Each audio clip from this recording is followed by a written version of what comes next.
Mangulikta tayo ng itlog dito sa ating mga sampin. So ito yung mga bagong mga naglilimlim natin ngayon, no. So ayan, no, dalawang pick egg yung nakalagay. So ito yung mga nauna, no. Mapipisa itong mga itlog na to ngayong linggo. So ito ay bagong kalilimlim na, no. So ayan, no. Ito yung itlog ng pabo dati na kinuha natin, no. So ito meron tayong isa dito. So ito pa, no, meron tayong dalawa. Yan. So bali sa isang ugad, no, may dalawang manok na nangingitlog. So tingnan natin dito, no, kung meron pa ba.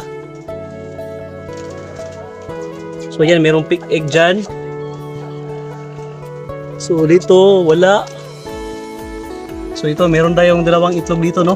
So based sa ating observation, no, simula nung gumamit tayo ng Wonder Animal Vita ay very productive na, no, yung ating mga manok dito. So araw-araw ay talagang meron tayong itlog na nakukuha.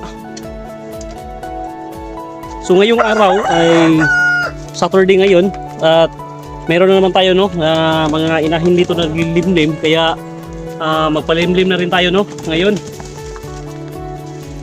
So ayan, no, yung mga patani natin. Yung ating tandang ay hindi maitim, no, yung kanyang mukha. Purify tayo ng ating mga kutani, no, yung katawagin nating kutani. So tingnan natin, no, kung purify ba tayo ng all black talaga na tandang. So kasi ito kasi, no, ay yung kanyang mukha ay para lang natural, no, na tandang. So hindi kagaya ng ating mga inahin na mga kutani, no, ay talagang maitim yung ating mga kutani na manok nito, yung mga inahin natin. Pero yung tandang pero yung kanyang laman ay talagang maitim, no. So sa mukha lang talaga yung hindi maitim. Yung mga inahin natin ay talagang maitim, no, yung kanyang mukha.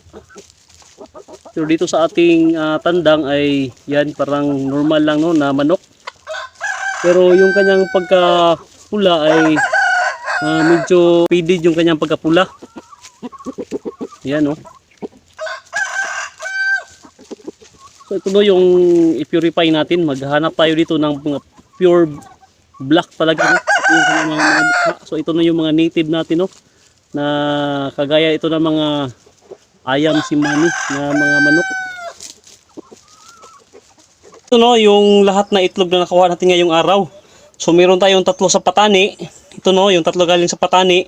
Ito yung sa sampin natin. Meron tayong 5, no, sa ating sampin. At ito yung sa breeder number 3 natin. At ito namang dalawa, no, ay ito yung itlog na nakuha natin doon sa kino-quarantine natin, no, na mga inahin. So since mayroon ng dalawa ng itlog doon, ay ilipat na natin, no, sa ating breeding area number 1. Ito, no, yung resulta sa paggamit natin ng Wonder Animal Vita, no, na feed supplement. Since maganda yung kanyang resulta ay patuloy natin, no, na gagamitin yung Wonder Animal Vita. I-recommend din natin, no, na gumamit kayo ng Wonder Animal Vita, no, na feed supplement.